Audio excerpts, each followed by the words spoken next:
15 16มันจะไม่มีคำว่าเอ๊ะเลยว่าเอ๊ะนี่มันญาณที่เท่าไหร่นี่มันอะไรมันหายใจเข้าหรือมันหายใจออกไม่มีเอ๊ะมันจะจำได้ปั๊บเลยติดอยู่ในสมองเลยเหมือนเราก็จานลงไปในแผ่นเหล็กจานลงไปในแผ่นหินมันจะติดอยู่อาการเหล่านี้มันจะไม่ลบเลือนไปเลยมันจะเกิดกับเราตลอด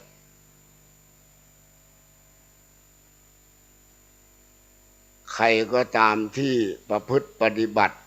รักษาศีลมามากนี่ใครที่รักษาศีลมาแต่อดีตชาติรักษาศีลมาว่าเรารักษาศีลมากๆแล้วเราจะได้สำเร็จมรรคผลนิพพานอย่างเงี้ยเราก็หมั่นรักษาศีลมาทุกชาติทุกภพทุกชาติทุกภพทุกชาติจนมาถึงปัจจุบันนี้ได้มาอุปสมบทได้มาเจริญภาวนานี่อาการเหล่านี้มันจะเกิดขึ้นคืออาการอนิจจังมันจะเกิดขึ้นกับบุคคลที่รักษาศีลมามากกับบุคคลที่เข้าใจว่าการรักษาศีลมากๆแล้วจะได้สำเร็จมรรคผลนิพพานนั่นแหละอาการเหล่านี้ถ้าเกิดกับท่านผู้ใดนะครับให้เราเข้าใจได้เลยว่าอดีตชาติเรานั้นเรารักษาศีลมามาก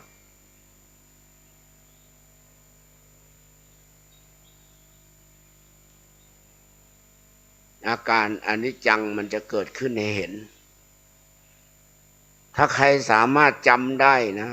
ว่ามันดับไปตอนท้องพองดับไปตอนท้องยุบดับไปตอนภาวนาว่าพองหนอดับไปตอนภาวนาว่ายุบหนอให้เราเข้าใจได้เลยว่านั่นแหละเราได้ผ่านสามัญญผลขั้นต่ำแล้วคือพระโสดาบันแล้วแต่มันไม่ใช่ได้ง่ายๆนะครับเราต้องมีสติอยู่กับร่างกายเราเนี่ย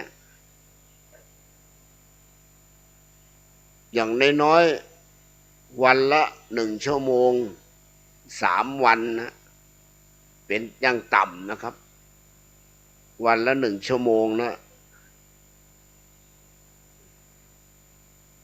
1 ชั่วโมงนี้ต้องมีอารมณ์ติดต่อกันด้วยรู้ในร่างกายกว้างศอกยาววาหนาคืบเราเนี่ย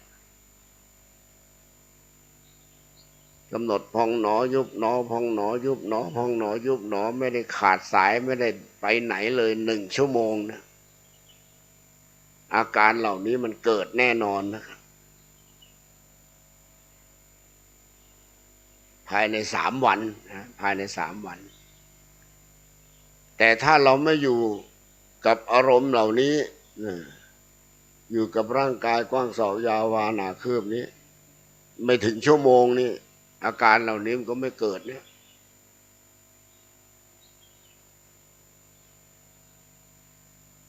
ถ้าไม่ถึงชั่วโมงแล้วก็รับรองได้ไม่เกิดนั้นเราต้องมีสตินะแล้วอาการเหล่านี้เวลามันเกิดขึ้นมาเราก็อย่าไปตกใจตามดูมันอย่างเดียวแหละดูมันอย่างเดียวแหละไม่ต้องไปทำอะไรมันหายใจเข้าพองหนอยุบหนอพองหนอยุบหนอมันจะเร็วยังไงก็แล้วแต่พยายามตามดูมันให้มันทันให้มันได้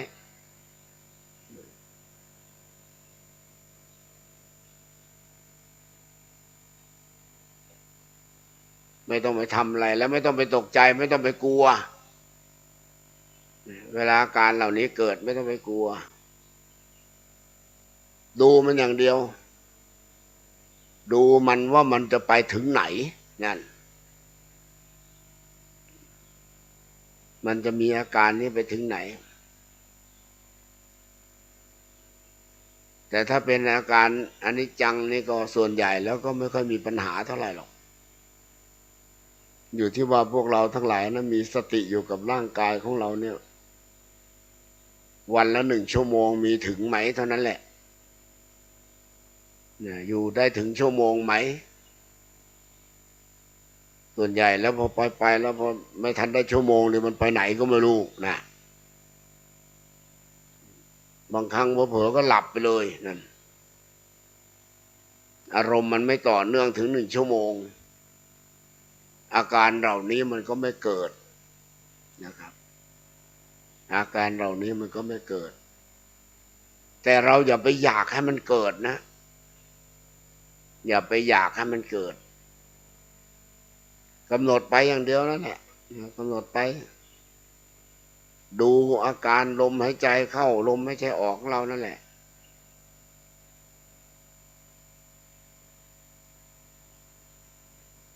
มันมีวิธีดูหลายๆอย่างเวลาเราหายใจเข้าเนี่ยหายใจเข้าครั้งหนึ่งแล้วกำหนดว่าพองเนาะยุบเนาะเนี่ยเราจะหายใจออกก็ยุบเนาะเนี่ยสังเกตดูว่าเวลาเราหายใจเข้าพองหนอเนี่ยกับหายใจออกนะยุบหนอเนี่ย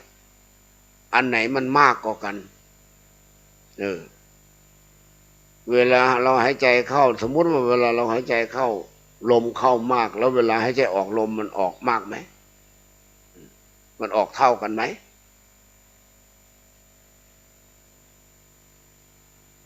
ให้เราสังเกตดูได้นะครับ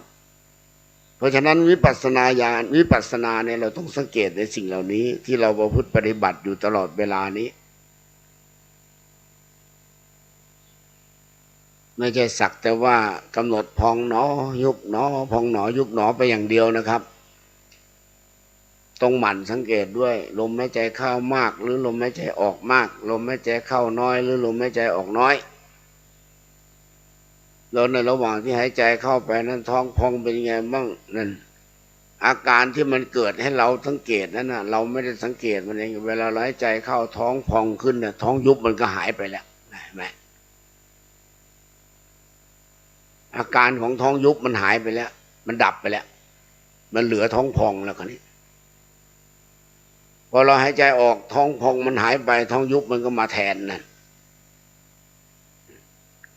ต้นพองกลางพองสุดพองต้นยุบกลางยุบสุดยุบ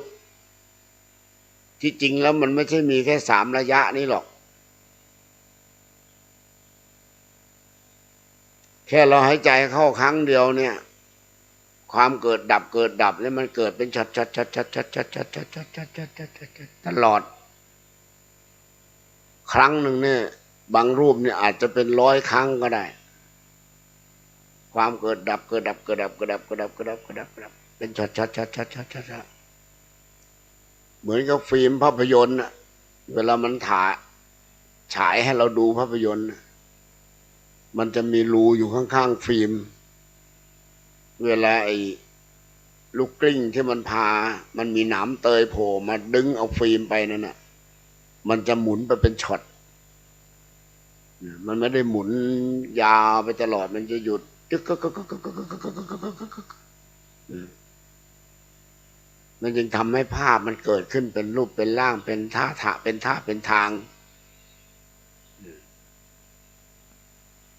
ด้วยความเร็วของมันนะทำให้เรามองเห็นว่ามันขยับขยื่นไปตามอิริยาบถเหมือนกับลมหายใจของเรานี่แหละลมหายใจของเราที่หายใจเข้าแต่ละครั้งหายใจออกแต่ละครั้งเนี่ยมันก็เกิดดับเกิดดับเกิดดับเกิดดับถ้าสติเรายังไม่มั่นคงเราก็จะมองไม่เห็นนะครับดังนั้นเราต้องทำบ่อยๆทำบ่อยๆแล้วเราจะเห็น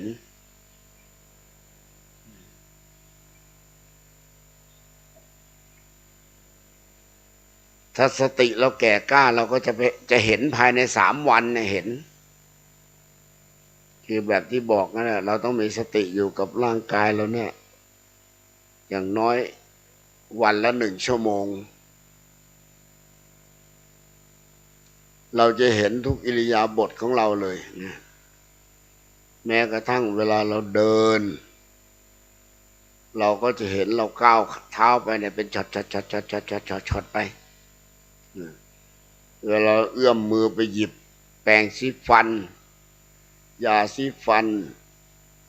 แก้วน้ำขันน้ำทุกอย่างทุกอิริยาบถนะครับ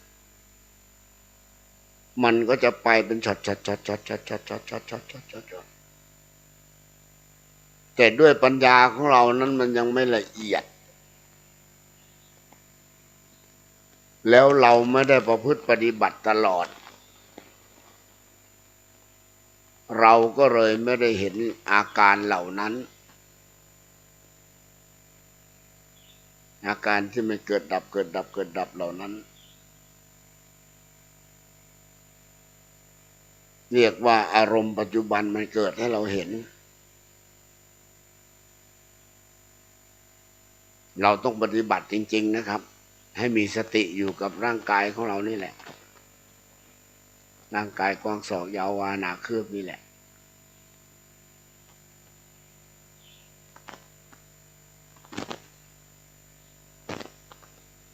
ถ้าเราปฏิบัติไปปฏิบัติไปพองหนอยุบหนอพองหนอยุบหนอไปมันก็จะเร็วเข้าเร็วเข้าเร็วเข้าเร็วเข้าเร็วเข้าเร็วเข้าเร็วเข้า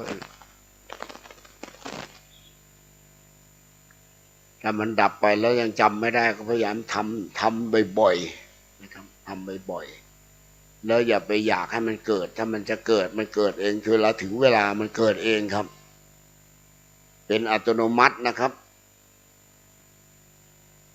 พอถึงเวลาที่จะทำให้เรานั้นได้อารมณ์ได้วิปัสสนาญาณมันก็จะเกิดของมันเองเราเพียงแต่เราตั้งใจปฏิบัติไปเท่านั้นนะครับกำหนดรู้เท่าทันมันไปเวลาให้ใจเข้าท้องพองก็พองเนาะเวลาให้ใจออกท้องยุบก็ยุบเนาะค่อยๆหมั่นสังเกตต้นพองกลางพองสุดพอง3 ระยะนี้ก่อนนะเอา3 ระยะนี้ก่อนแต่ถ้าเรามีสติมั่นคงจริงๆเราก็จะเห็นเป็น100 ระยะครับเกิดดับเกิดดับเกิดดับเกิดดับเกิดดับเป็นช็อตช็อตช็อตช็อตช็อตช็อตช็อตช็อตไปตั้งแต่ต้นจนกระทั่งหายใจสุดนั่นแหละจะเป็นหายใจเข้าก็ตามหายใจออกก็ตามมันจะเป็นอัตโนมัติที่เกิดขึ้นกับพวกเราทั้งหลายถ้าเราปฏิบัติถึงที่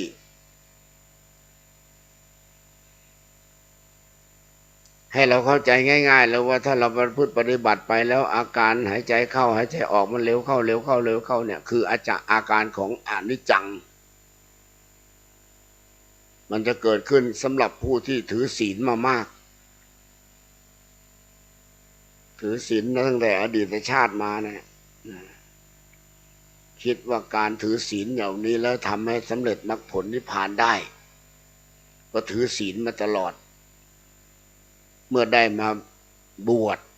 มาได้ประพฤติปฏิบัติแนววิปัสสนาอย่างนี้อาการอนิจจังมันก็จะเกิดขึ้นถ้าใครอาการเหล่านี้เกิดขึ้นแล้วจำได้ว่ามันดับไปตอนไหนแล้วก็ดับไปตอนลมหายใจเข้าดับไปตอนลมหายใจออกดับไปตอนพองหนอดับไปตอนยุบหนอนี่ก็ได้ชื่อว่าพวกเราทั้งหลายนั้นได้สำเร็จสามัญญผลขั้นต่ำคือพระโสดาบัน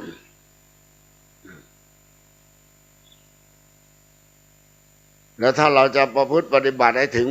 อรหันต์ล่ะอาการเหล่านี้จะเกิดไหมก็ยังเกิดอยู่นั่นแหละแต่ความรุนแรงมันจะเพิ่มทวีคูณสมมุติว่าเราผ่านโสดาไปแล้วเราประพฤติปฏิบัติต่อนะปฏิบัติต่อไปพองหนอยุบหนอพองหนอบางรูปบางคนสำเร็จถึงอนาคามีในวันเดียวก็มีหรือบางคนบางรูปอาจจะสำเร็จถึงพระอรหันต์เลยก็มีในวันเดียวแต่อย่าลืมว่าครั้งที่2ความรุนแรงมันก็จะแรงขึ้นทวีคูณว่างั้นเถอะอย่างสมมุติว่าครั้งแรกเนี่ย25%พอครั้งที่2ก็50%ครั้งที่3ก็75%ครั้งที่4ครั้งสุดท้ายจะสำเร็จอรหันต์ก็100%นั่นความรุนแรงมันจะเกิดขึ้นไปตามอย่างนี้นะครับลมหายใจเข้าออกเข้าออกเร็วเข้าเร็วเข้าเนี่ยครั้งแรกมันก็แค่25% ครั้งที่สองมันก็เร็วเข้าเป็น50%เร็ว50ว่างั้นเถอะเหมือนกับรถวิ่ง100 กิโลเมตรนะความเร็ว100 กิโลเมตรสำเร็จพระโสดาบันครั้งแรกก็แค่25 กิโลเมตรนั่นแหละคิดเปอร์เซ็นต์เปรียบเทียบอย่างนี้นะครับครั้งที่สองก็50 กิโลเมตรครั้งที่สามก็75 กิโลเมตรครั้งที่สี่ก็100 กิโลเมตร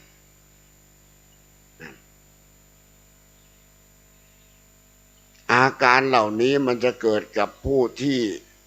รักษาศีลมามากในอดีตชาติถึง4 ครั้งเราก็ได้สำเร็จเป็นพระอรหันต์ปฏิบัติทุกครั้งใครที่ถือศีลมามากก็เข้าใจว่าการถือศีลเนี่ยเป็นการทำให้เราสำเร็จเป็นพระอรหันต์ได้เนี่ยสำเร็จมรรคผลนิพพานได้เนี่ยอาการเหล่านี้มันจะเกิดขึ้นกับผู้นั้นละ4 ครั้งถ้าครั้งที่หนึ่งก็ถือว่าเป็นโสดาบันครั้งที่สองก็ถือว่าเป็นสกิทาคาครั้งที่สามก็คืออนาคาครั้งที่สี่ก็คืออรหันตาความรุนแรงมันก็จะทวีคูณไปนะครับอันนี้จังมันก็ทวีคูณไปอันนี้สำหรับผู้ที่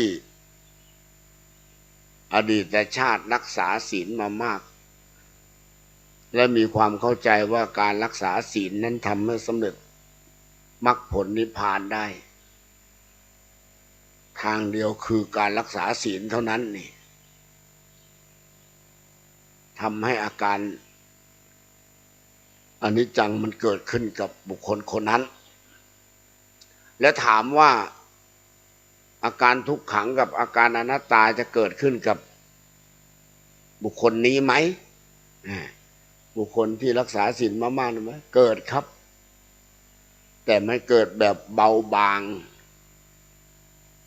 เกิดหมดทั้ง3 อย่างนั่นแหละแต่อีก2 อย่างนั้นเบาบางครับรู้ไหมรู้นะแต่ไม่ชัดนั่น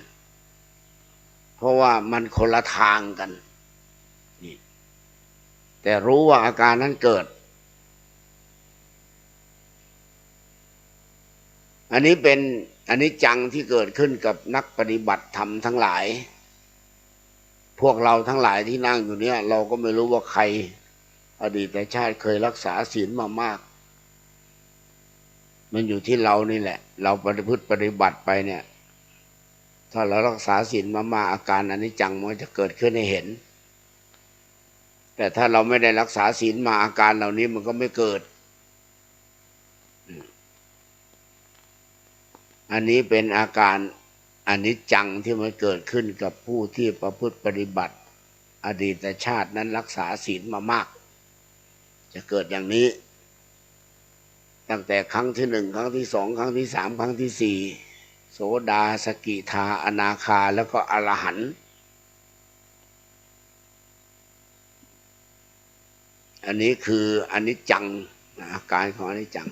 ต่อไปเป็นอาการของทุกขังอนิจจังทุกขังแล้วก็อนัตตานั่นแหละ3 อาการเนี่ยอาการที่2ก็คืออาการทุกขังพระไตรลักษณ์อาการทุกขังที่มันเกิดขึ้นกับนักปฏิบัติธรรมทั้งหลายเวลาเรากำหนดพองหนอยุบหนอพองหนอยุบหนอแล้วอาการแน่นเข้าแน่นเข้าแน่นเข้าแน่นเข้าเหมือนกับอากาศมันหายใจเข้าไม่ได้พูดง่ายๆมันเกิดความทุกข์ว่างั้นเถอะแน่นเข้าแน่นเข้าแน่นเข้าเหมือนกับจะหายใจไม่ได้หรือเหมือนกับอากาศในโลกเนี่ยมันน้อยลงเราสูดเข้าไปแต่มันไม่มีอากาศมันมีแต่สูญญากาศเข้าไปแทนอันนี้เป็นอาการของทุกขังแน่นเข้าแน่นเข้าแน่นเข้าแน่นเข้าแล้วก็ดับปุ๊บไปถ้ามันยังอยู่แค่ยานที่4มันก็หายไปแล้วพอปฏิบัติไปมันก็เกิดขึ้นมาใหม่หรือ บางทีเวลามันเกิดขึ้นแล้วเราเกิดความกลัวมันก็จะหายไปถ้าเราเกิดความกลัวมันก็จะหายไปแต่ถ้าเราไม่กลัวมันเราดูมันว่ามันจะหายไปตอนไหนหรือมันจะเป็นยังไงต่อไปในข้างหน้าเนี้ยเวลาเราหายใจเข้าแน่นเข้าแน่นเข้าแน่นเข้าเนี่ยมันจะเป็นยังไงดูมันดูอาการมันตามไปเรื่อยๆพอมันดับปุ๊บไปถ้าเราจำได้ว่าดับไปตอนลมหายใจเข้าดับไปตอนลมหายใจออกดับไปตอนท้องพองดับไปตอนท้องยุบอาการใดอาการหนึ่งถ้าเราจำได้ก็ถือว่าพวกเราทั้งหลายนั้นได้สำเร็จสามัญญผลขั้นต่ำโดยการผ่านทางทุกขังผู้ที่มีอาการทุกขังเกิดขึ้นนี้ก็คือผู้ที่อดีตชาตินั้นประพฤติปฏิบัติสมถะมามากนั่นปฏิบัติสมถะมามากสมถะก็คือการทรมานตนบ้างอะไรบ้างนะทำให้ร่างกายนี่ลำบากจะได้สำเร็จเป็นอรหันต์อย่างเงี้ยเข้าใจว่ายิ่งการทรมานมากเท่าไหร่ยิ่งร่างกายนี่ได้รับทุกข์มากเท่าไหร่ก็จะได้สำเร็จมรรคผลนิพพานได้เท่านั้นก็ถือมาอย่างนั้นมาตลอดจนกระทั่งมาถึงชาติปัจจุบันเนี่ยเวลามาถึงภาชาติปัจจุบันเนี่ยเวลาเราได้มาประพฤติปฏิบัติแล้วอาการทุกขังมันจะเกิดขึ้นในฐานะในนามเวลาเราหายใจเข้าพองหนอยุบหนอพองหนอยุบหนอเนี่ยมันจะแน่นเข้าแน่นเข้าแน่นเข้าแน่นเข้าแน่นเข้าแน่นเข้าจนเหมือนกับหายใจแล้วไม่มีลมเข้าไปในกระเพาะนั่นแหละไม่มีลมเข้าไปในปอดถ้าเราเกิดกลัวตายตอนนั้นเราอาการเหล่านั้นมันหายไปเราก็จะไม่ได้อะไรแต่ถ้าเราไม่กลัวตายเรากำหนดไปจนกระทั่งดับปุ๊บไปจนกระทั่งรู้ชัดว่ามันดับไปตอนไหนแล้วก็อันนั้นชื่อว่าเราได้ผ่านโสดาบันแล้วผ่านครั้งที่หนึ่งได้เป็นพระโสดาบันผ่านครั้งที่สองได้เป็นพระสกิทาคามีผ่านครั้งที่สามได้เป็นพระอนาคามีผ่านครั้งที่สี่ครั้งสุดท้ายได้เป็นพระอรหันต์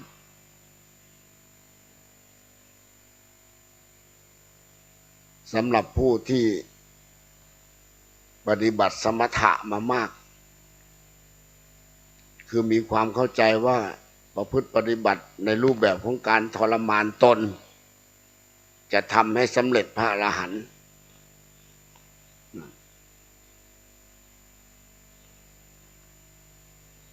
ถ้าเราได้อ่านประวัติของพระพุทธเจ้า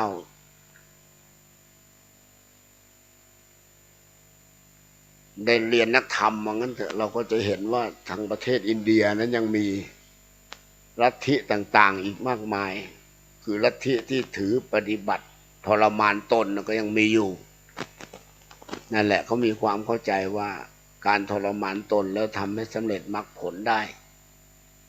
เขาก็ประพฤติปฏิบัติตามกันมาอย่างนั้นพวกเราทั้งหลายก็เช่นเดียวกันนะอดีตชาติถ้าเราเคยประพฤติปฏิบัติมาอย่างนั้นเมื่อมาได้มาบวชในชาติปัจจุบันนี้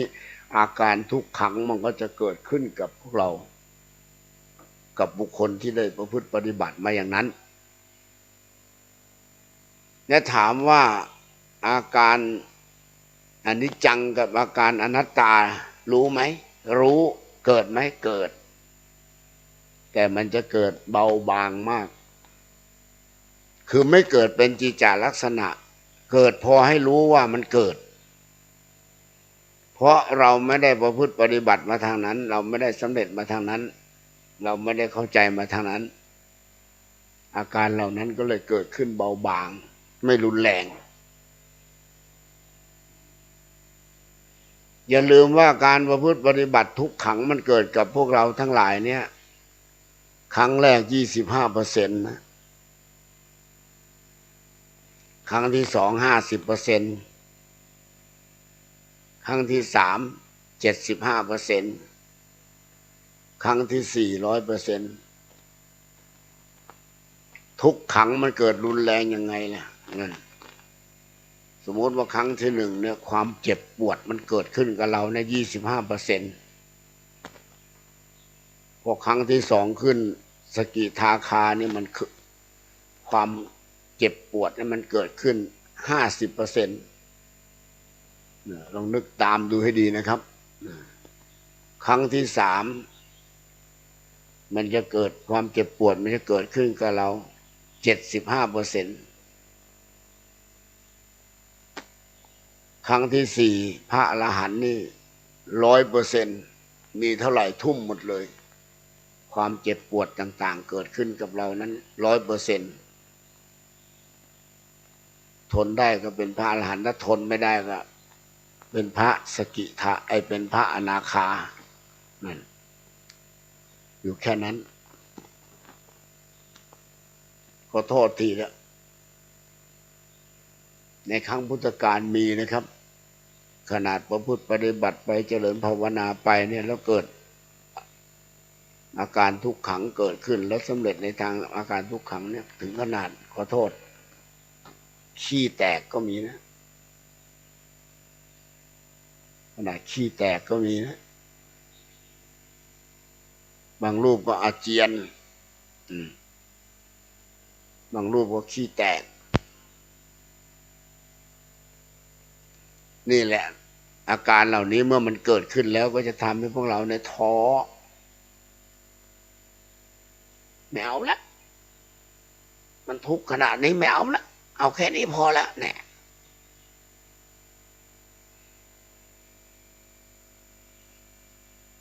เพราะอาการทุกขังเนี่ยมันทำให้เราทรมานเรามากสำหรับผู้ที่ประพฤติปฏิบัติสมถะวิปัสสนามามากคือการทรมานตนมามากกว่างั้นเถอะปัจจุบันนี้ในประเทศอินเดียก็ยังมีนะฮะยังมีอยู่การประพฤติปฏิบัติแบบทรมานตนเนี่ยยังมีอยู่เพราะลัทธิในประเทศอินเดียเนี่ยเยอะมากมาย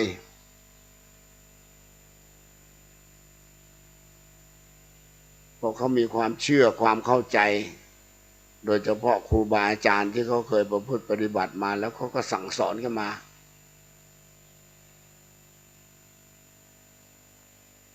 อันนี้เป็นอาการของทุกขังที่เกิดขึ้นกับนักปฏิบัติธรรมทั้งหลายที่ประพฤติปฏิบัติมาในทาง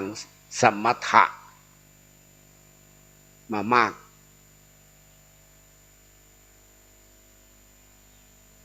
แล้วมันจะเกิดกับทุกคนแล้วครับที่ประพฤติปฏิบัติมาในทางสมถะบุญบารมีเราจะได้สำเร็จพระอรหันต์ในทางสมถะมันก็จะเกิดทางนั้นแหละครับเกิดอาการทุกขังอย่างนั้นแหละจะไปปฏิบัติที่ไหนก็แล้วแต่ขอโทษเถอะจะไปที่สำนักไหนก็ตามอาการทุกขังมันก็จะเกิดทุกครั้งทุกที่ที่เราไป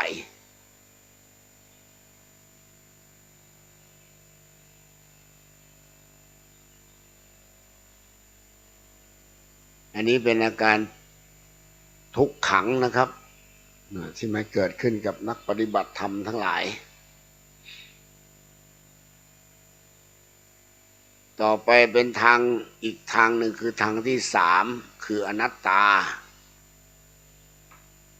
พระไตรลักษณ์ที่เกิดขึ้นกับพวกเราทั้งหลายซึ่งเป็นพระไตรลักษณ์สุดท้ายก็คืออนัตตาอนัตตานั้นจะเกิดขึ้นกับผู้ที่เจริญภาวนาพองหนอยุบหนอพองหนอยุบหนอแล้วมันก็จะบางลงบางลงบางลงเหมือนกับจะไม่มีอะไรติดอยู่เลยอย่างเงี้ยค่อยๆบางลงบางลงบางลงบางลงลงเล็กลงบางทีลมหายใจเนี่ยเล็กลงเล็กลงกำหนดไปเถอะพองหนอยุบหนอพองหนอยุบหนอเนี่ยมันจะเล็กลงเล็กลงจนกระทั่งเหลือนิดเดียวบางครั้งมันก็ขาดไปโดยที่เราไม่สามารถที่จะจำได้ว่ามันขาดไปตอนไหน ก็แสดงว่าเรายังอยู่ในฌานที่สี่ญาณที่สี่อยู่ญาณที่สี่เราไม่สามารถที่จะจำได้แต่ถ้ามันผ่านไปญาณที่ห้าญาณที่หกญาณที่เจ็ดญาณที่แปดญาณที่เก้าญาณที่สิบญาณที่11ปั๊บเวลาเราเจริญภาวนาไปว่าพองหนอยุบหนอพองหนอยุบหนอมันก็จะเล็กลงเล็กลงเล็กลงแล้วขาดปั๊บไปเราก็จำได้ถ้าเราจำได้ก็อยู่ญาณที่11ญาณที่12 13 14 15 16มันก็ตามมาเป็นอัตโนมัตินะครับเพราะสิ่งเหล่านี้มันเกิดขึ้นไวมากนะครับไวมากชั่วลัดนิ้วเดียวเราดีดนิ้วเนี่ยยังว่าเร็วนะแต่การสำเร็จมรรคผลโดยผ่านทางการประพฤติปฏิบัติเนี่ยมันเร็วกว่านั้นอีกแวบเดียวนะครับ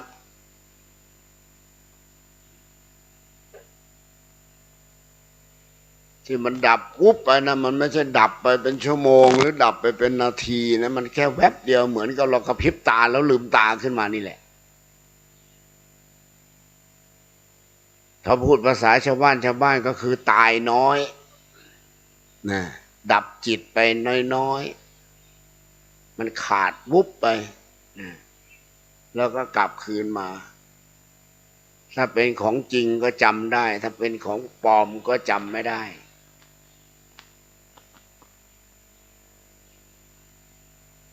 แต่อย่าลืมว่าในระหว่างนั้นที่เราดับวุบไปนั้นน่ะมันเหมือนกับตกผวังค์นั่นน่ะใครก็ตามที่ง่วงอยู่มันก็จะหายไปเหมือนกับเราได้นอนมาแล้วครึ่งชั่วโมงเนี้ยเราก็มีกำลังกำหนดไปต่อพองหนอยุบหนอพองหนอยุบหนอต่อไปอีก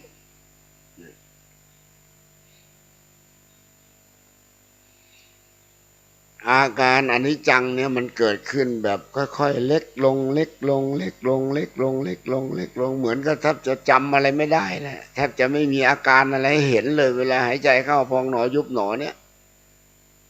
เหมือนกับจะไม่มีลมเข้าบางๆมีแต่มันบางนะ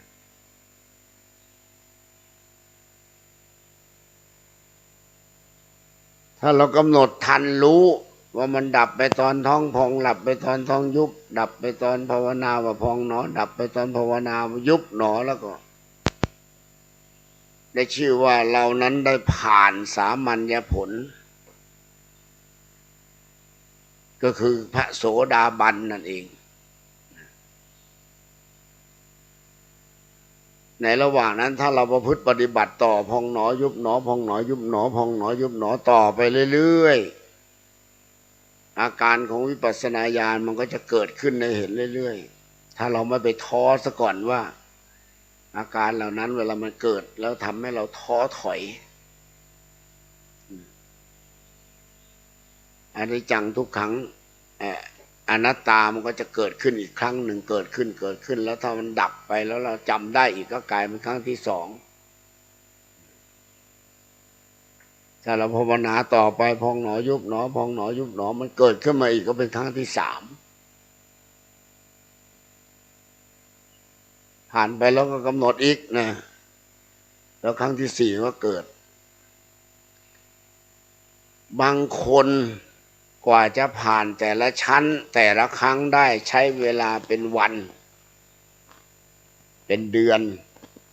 เป็นปีนั่นแต่บางรูปบางองค์ชั่วแป๊บเดียวเท่านั้นแหละอาจจะผ่านถึง4 ครั้งก็ได้ภายใน1 ชั่วโมงอ่ะ1 ชั่วโมงที่ผ่านไปเนี่ยบางคนที่มีบารมีสูงก็จะผ่านถึง4 ครั้ง4 ครั้งก็สำเร็จพระอรหันต์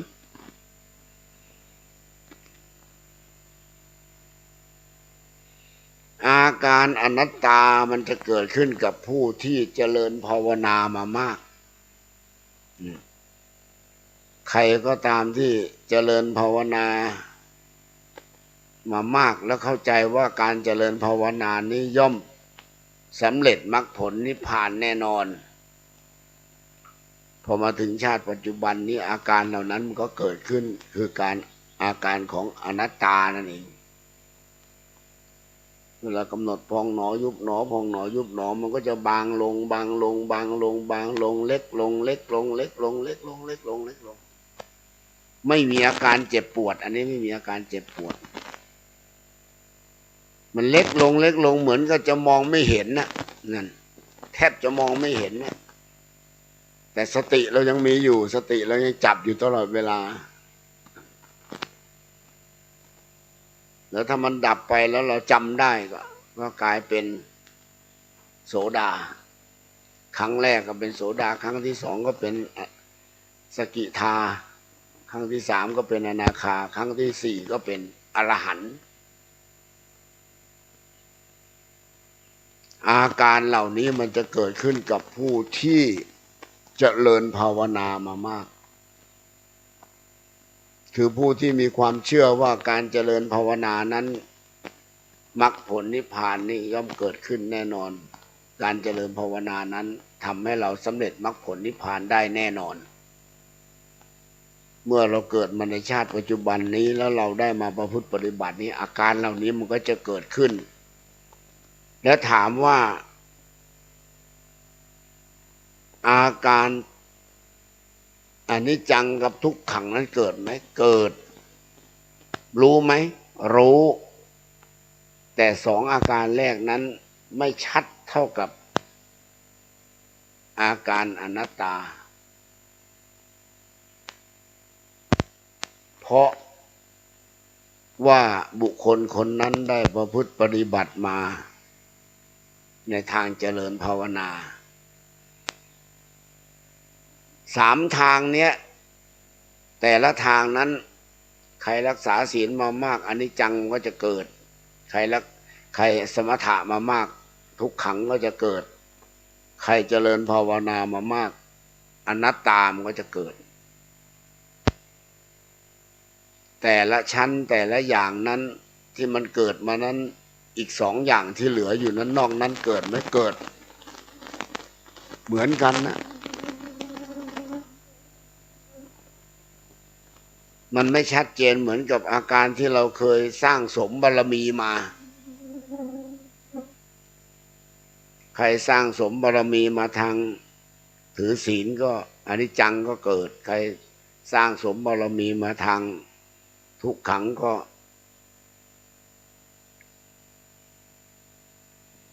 ทางการสมถะมาใครสร้างสมบารมีมาทางสมถะก็ทุกขังก็จะเกิดใครสร้างสมบารมีมาในทางเจริญภาวนาก็อนัตตามก็จะเกิด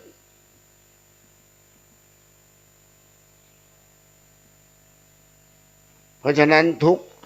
รูปสร้างบารมีในอดีตชาติไม่เหมือนกันอาการมันก็เกิดไม่เหมือนกัน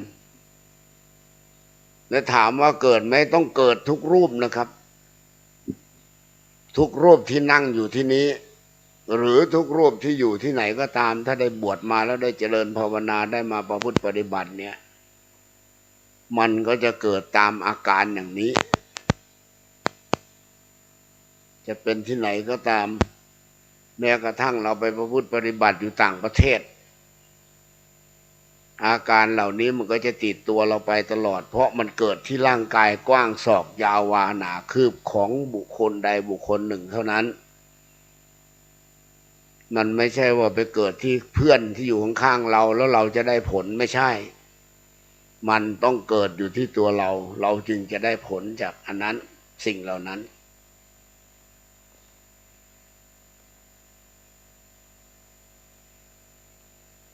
นี่นะครับคือพระไตรลักษณ์ที่มันจะเกิดกับนักปฏิบัติธรรมทั้งหลาย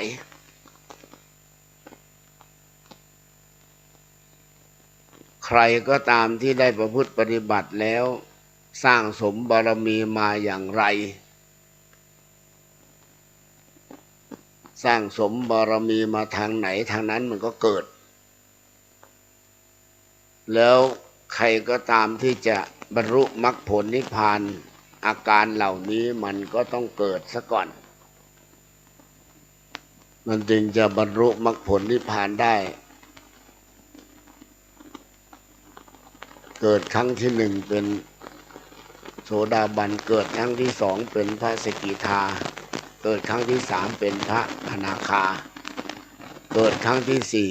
เป็นพระอรหันต์ต้องเกิดถึงสี่ครั้งนะครับเกิดครั้งเดียวก็ไม่ได้ต้องเกิดสี่ครั้งถึงจะสำเร็จอรหันต์แต่ก็อยู่ที่บุญบารมีของพวกเรานะบางรูปก็อาจจะบุญบารมีไม่ถึงแต่อย่าลืมว่าถ้าเราสำเร็จโสดาบันได้เราก็ปิดประตูอบายได้แล้วถ้าเราสำเร็จพระโสดาบันได้เนี่ยเราจะกลับมาเกิดอีกไม่เกิน7 ชาติ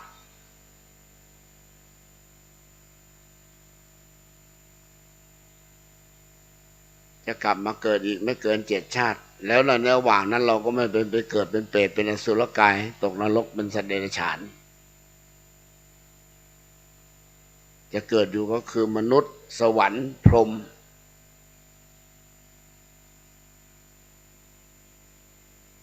ภายใน7 ชาตินั้นนะจะเกิดมนุษย์สวรรค์แล้วก็พรหมเพราะเราปิดประตูอบายแล้วระดับจิตไปไม่เป็นเปรตไม่เป็นอสุรกายไม่ตกนรกไปไม่เป็นสัตว์เดรัจฉานแล้ว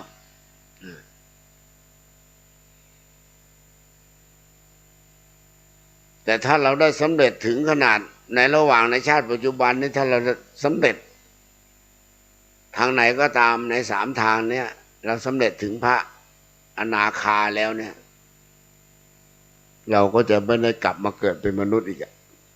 ถ้าเราสำเร็จอนาคาแล้วมันก็จะไปสำเร็จนู่นเลยในชั้นพรหมโลกนู่นเลยสำเร็จอรหันต์ในชั้นพรหมโลกนู่น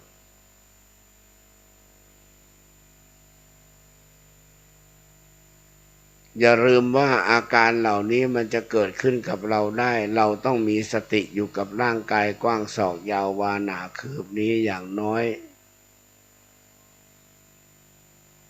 วันละ1 ชั่วโมงวันละ1 ชั่วโมงนะครับถ้าเรามีสติอยู่กับอาการเหล่านี้วันละ1 ชั่วโมงรับรองได้ว่า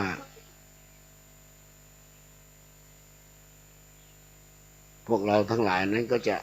ได้สำเร็จสามัญญผลขั้นต่ำแน่นอน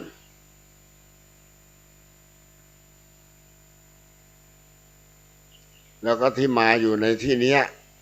ก็ไม่แน่นะครับเราอย่าไปประมาทไปว่าองค์นั้นเพิ่งบวชใหม่องค์นี้บวชมานานแล้วก็น่าจะได้องค์นั้นบวชใหม่ไม่น่าได้อย่าไปคิดอย่างนั้นนะครับบวชเก่าบวชใหม่ไม่สำคัญสำคัญอยู่ที่ใจเราเนี่ยจิตเราเนี่ยเราพิจารณาอยู่ที่ร่างกายกว้างศอกยาววาหนาคืบนี้หรือไม่เท่านั้นแหละถ้าเราไม่พิจารณาไม่กำหนดอยู่ที่กว้างร่างกายกว้างศอกยาววาหนาคืบนี้มันก็ไม่เกิดประโยชน์เพราะมรรคผลนิพพานนี่มันจะเกิดขึ้นกับอารมณ์ปัจจุบันอารมณ์อดีตก็ไม่ได้อารมณ์อนาคตก็ไม่ได้ต้องอารมณ์ปัจจุบันเท่านั้นคือในขณะนี้พูดง่ายๆในขณะที่เรากำลังปฏิบัติกันอยู่นี่แหละถ้าเรามีสติรู้เท่าทันอยู่ในขณะนี้แหละมรรคผลนิพพานมันก็เกิดขึ้นแต่ถ้าเราปล่อยมันแห่แหนไปตามธรรมชาติมันก็จะไม่ได้อะไรครับเราก็ยังได้กายเวียนว่ายแต่เกิดเผลอๆอาจจะได้ไปเปิดอยู่ในนรกเนินเปรตเป็นอสุรกายเป็นสัตว์เดรัจฉานหรือตกนรกก็ได้นั่นเราอย่าคิดว่าเราเป็นพระแล้วเราจะพ้นนะเราอย่าคิดว่าเราเป็นพระแล้วเราจะพ้นจากนรกเปรตอสุรกายเดรัจฉานนะครับถ้ ถ้าเรายังไม่สามารถที่สำเร็จเป็นพระโสดาบันได้เรายังมีสิทธิ์นะครับยังมีสิทธิ์ทุกอย่าง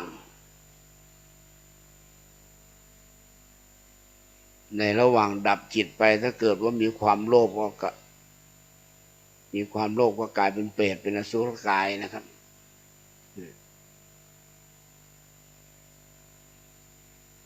ถ้าเกิดมีความโกรธก็เป็นนรกนะครับถ้ามีความหลงไม่รู้จริงในบาปบุญคุณโทษต่างๆก็เป็นสัตว์เดรัจฉาน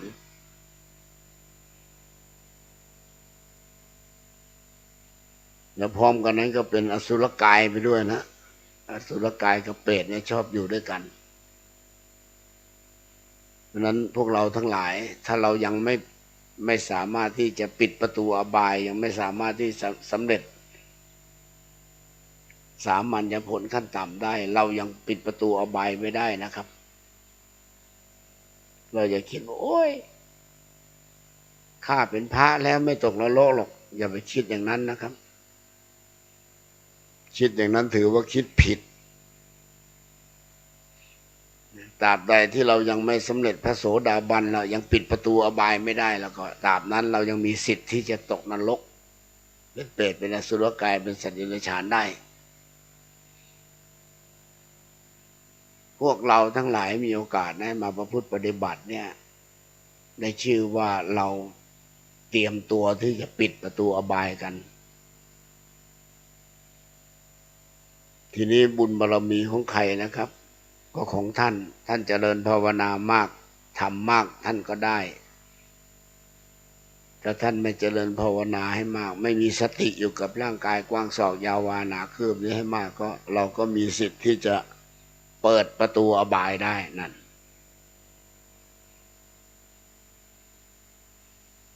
นั้นพวกเราทั้งหลายสามารถที่จะเลือกได้นะว่าพวกเราจะไปไหนกันจะทำยังไงกัน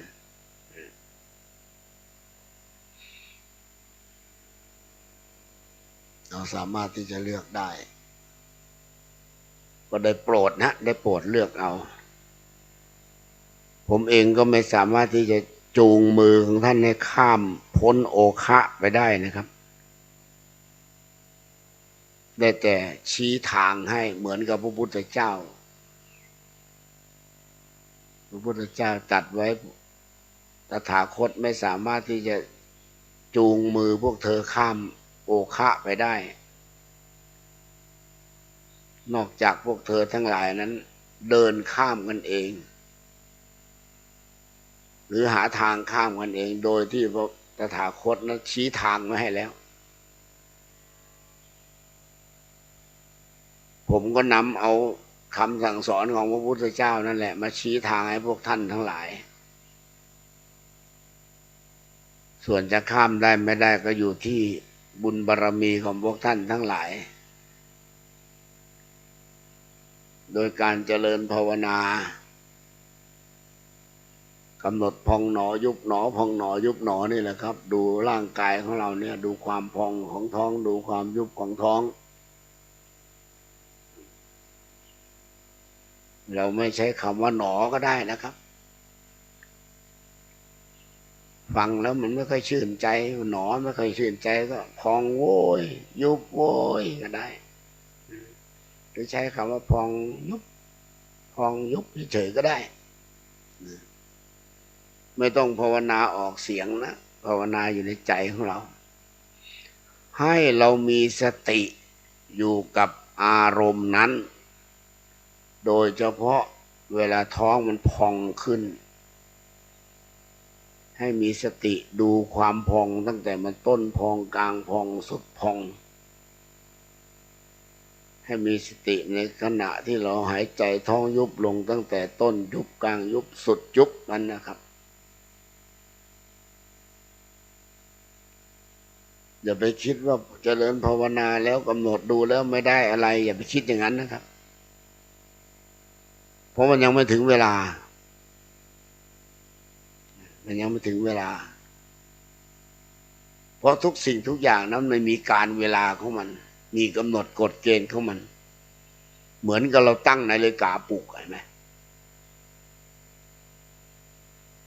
เวลาเราตั้งนาฬิกาปลุกนาฬิกาเราก็ตั้งปลุกแล้วมันทำไมมันไม่ปลุกก็มันยังไม่ถึงเวลาจะไปปลุกได้ไงเหมือนกับพวกเรานี่แหละเมื่อมันยังไม่ถึงเวลาเราก็ยังไม่ได้อะไรแต่เราอย่าไปน้อยใจนะครับ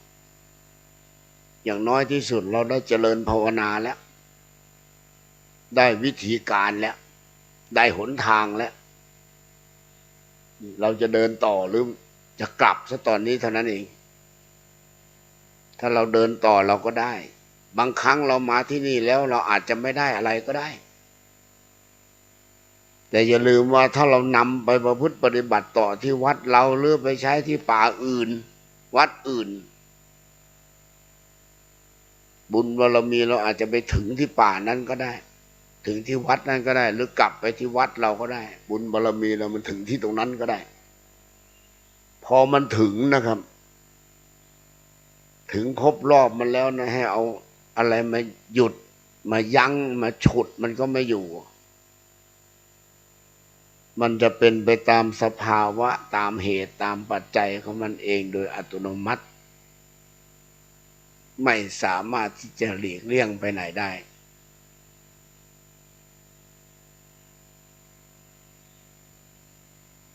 ด้วยบุญบารมีของพวกเราทั้งหลายนั่นแหละบุญบารมีของเราที่สร้างสมมาตั้งแต่อดีตชาติจนมาถึงชาติปัจจุบันนี้มาส่งเสริมให้พวกเราทั้งหลายนั้นแหละได้ประพฤติปฏิบัติแล้วพอถึงเวลาปั๊บมันก็ปิ้งทันทีพอปิ้งก็สบายแล้วอันนี้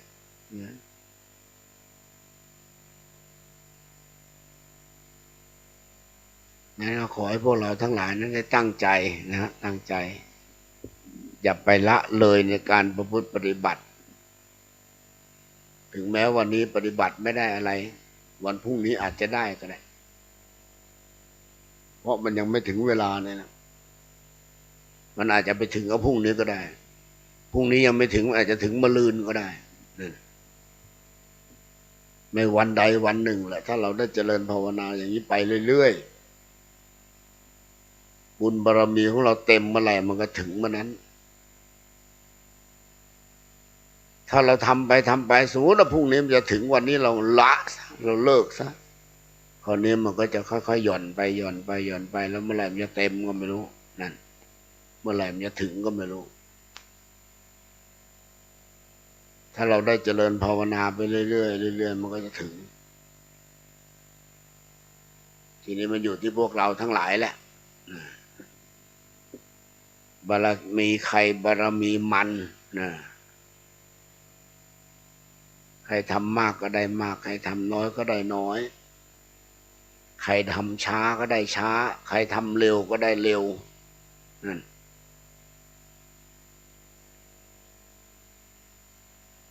อันนี้เป็นอาการของพระไตรลักษณ์คืออนิจจังทุกขังอนัตตาที่มันเกิดขึ้นกับพวกเราทั้งหลาย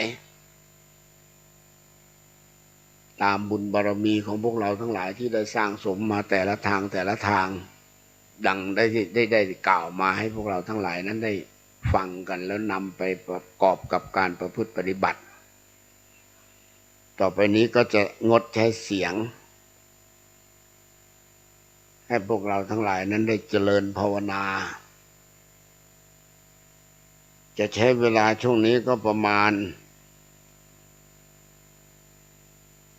40 นาทีประมาณ40 นาทีในระหว่างนี้ก็พวกเราทั้งหลายก็ไม่ต้องไปพะวงนะครับไม่ต้องพะวงเรื่องเวลาพอถึงเวลาแล้วเดี๋ยวผมจะเป็นผู้บอกเองนะครับทีนี้การบอกให้พวกเราได้คายก็ต้องว่ากันไปตามขั้นตอนคือเริ่มต้นก็กำหนดที่หัวใจนั่นแหละไปทีละขั้นตอนเราอย่าเพิ่งไปลืมตาตอนนั้นพอบอกให้กำหนดที่หัวใจก็อย่าเพิ่งไปลืมตาให้กำหนดตามไป เป็นแนวทางของการประพฤติปฏิบัติเผื่อว่าเรากลับไปที่วัดเราก็ยังสามารถนำไปใช้อนุเคราะห์กับผู้ที่เข้ากรรมฐานแล้วคายไม่ออกเราเองก็เหมือนกันแหละถ้าเราเป็นนักปฏิบัตินั่นนะบางครั้งเนี่ยเวลาเราประพฤติปฏิบัติและตั้งจิตอธิษฐานเข้าไปแล้วเนี่ยมันเข้าแล้วไม่ออกก็มีนะเข้าวับไปเลยหายไปเลยพวกนี้ถ้าเข้าแล้วถ้าไม่ได้เวลามันจะไม่ออกถ้าจะออกก่อนมันไม่ออกถ้าเราจะถือให้มันออกก่อนเราก็ต้องใช้ระบบการนำออกเราสามารถนำไปใช้ประโยชน์กับเพื่อนสหธรรมิกหรือญาติโยมที่มาร่วมปฏิบัติกับเราก็ได้นั่นก็ให้พวกเราทั้งหลายเนี่ยตั้งใจเจริญภาวนาต่อไปนะครับจะงดใช้เสียงระยะหนึ่งนะผมก็จะได้เจริญภาวนาไปด้วยเป็นการชาร์จแบตของตัวเองไปด้วยนะ